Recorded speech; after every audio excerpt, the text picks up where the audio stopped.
दिलचस्प पौराणिक कथा में आज हम लक्ष्मण जी की कथा सुनेंगे। हनुमान जी की राम भक्ति की गाथा संसार भर में गाई जाती है। लक्ष्मण जी की भक्ति भी अद्भुत थी। लक्ष्मण जी की कथा के बिना श्री राम कथा पूर्ण नहीं है। अगस्त्य मुनि अयोध्या आए और लंका युद्ध का प्रसंग छिड़ गया। भगवान श्री राम ने बताया कि उन्होंने कैसे रावण और कुंभकर्ण जैसे प्रचंड वीरों का वध किया और लक्ष्मण ने भी मेघनाद और अतिकाय जैसे शक्तिशाली असुरों को मारा। अगस्त्य मुनि बोले, श्री राम बेशक रावण और कुंभकर्ण प्रचंड वीर थे, लेकिन सबसे बड़ा वीर तो मेघनाद ही था।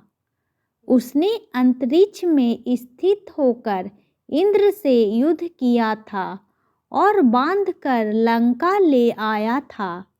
ब्रह्मा ने इंद्रजीत से दान के रूप में इंद्र को मांगा, तब इंद्र मुक्त हुए थे। लक्ष्मण ने उसका वध किया, इसलिए वे सबसे बड़े योद्धा हुए। श्री राम को आश्चर्य हुआ, लेकिन भाई की वीरता की प्रशंसा से वह खुश थे। फिर भी उनके मन में जिज्ञासा पैदा हुई कि आखिर अगस्त्य मुनि ऐसा क्यों कह रहे हैं कि मेघनाद का वध करना रावण से ज़्यादा मुश्किल था। अगस्त्य मुनि ने कहा, प्रभु, मेघनाद को वरदान था कि उसका वध वही कर सकता था जो 14 वर्षों तक ना सोया हो, जिसने 14 साल तक किसी स्त्री का मुख ना देखा हो और 14 साल तक भोजन ना किया हो। श्री राम बोले, परंतु मैं वनवास काल में 14 वर्षों तक नियमित रूप से लक्ष्मण के हिस्से का फल फूल देता रहा। मैं सीता के साथ एक कुटी में रहता था। बगल की कुटी में लक्ष्मण थे। फिर सीता का मुख भी ना देखा हो और 14 वर्षों तक ना सोए हों, ऐसा कैसे संभव है? अगस्त्य मुनि सारी बात समझकर मुस्कुराए, प्रभु से कुछ छुपा है भला? दरअसल सभी लोग सिर्फ श्री राम का गुणगान करते थे, लेकिन प्रभु चाहते थे कि लक्ष्मण के तप और वीरता की चर्चा भी अयोध्या के घर घर में हो। अगस्त्य मुनि ने कहा, क्यों ना लक्ष्मण जी से पूछा जाए? लक्ष्मण जी आए। प्रभु ने कहा कि आपसे जो पूछा जाए उसे सच सच कहिएगा। प्रभु ने पूछा, हम तीनों 14 वर्षों तक साथ रहें, फिर तुमने सीता का मुख कैसे नहीं देखा? फल दिए गए, फिर भी अनाहारी कैसे रहे? और 14 साल तक सोए नहीं, यह कैसे हुआ? लक्ष्मण जी ने बताया, भैया, जब हम भाभी को तलाशते ऋष्यमुख पर्वत गए तो सुग्रीव ने हमें उनके आभूषण दिखाकर पहचानने को कहा। आपको स्मरण होगा, मैं तो सिवाय उनके पैरों के नुपुर के कोई आभूषण नहीं पहचान पाया था, क्योंकि मैंने कभी भी उनके चरणों के ऊपर देखा ही नहीं। 14 वर्ष नहीं सोने के बारे में सुनिए। आप और माता एक कुटिया में सोते थे। मैं रात भर बाहर धनुष पर बाण चढ़ाए पहरेदारी में खड़ा रहता था। निद्रा ने मेरी आंखों पर कब्जा करने की कोशिश की तो मैंने निद्रा को अपने बाणों से बेध दिया था।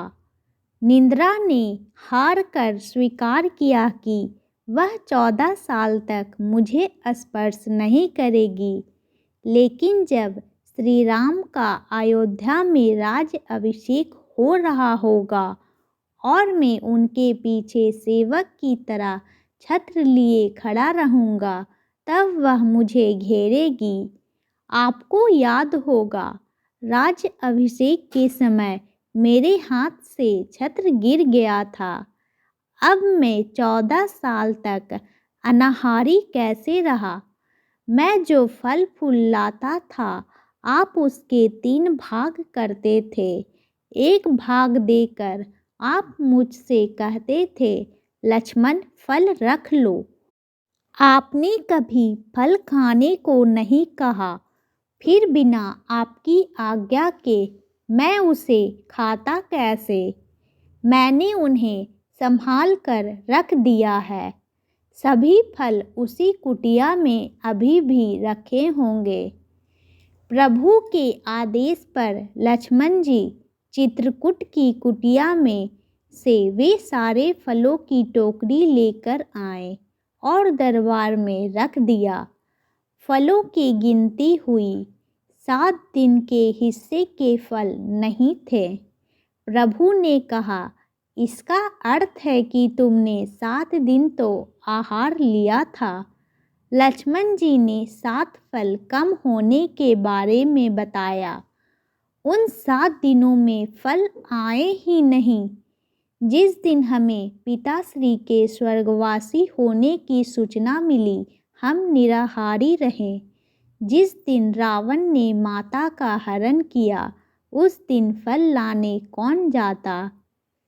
जिस दिन समुद्र की साधना कर आप उससे राह मांग रहे थे, जिस दिन आप इंद्रजीत के नाग पास में बंद कर दिन भर अचेत रहे, जिस दिन इंद्रजीत ने मायावी सीता को काटा था और हम शोक में रहे, जिस दिन रावण ने मुझे शक्ति मारी और जिस दिन आपने रावण वध किया, इन दिनों में हमें भोजन की सुध कहाँ थी। विश्वामित्र मुनि से मैंने एक अतिरिक्त विद्या का ज्ञान लिया था, बिना आहार किए जीने की विद्या। उसके प्रयोग से मैं 14 साल तक अपनी भूख को नियंत्रित कर सका, जिससे मेघनाथ मारा गया। भगवान श्री राम ने लक्ष्मण जी की तपस्या के बारे में सुनकर उन्हें हृदय से लगा लिया। Please like and subscribe my channel.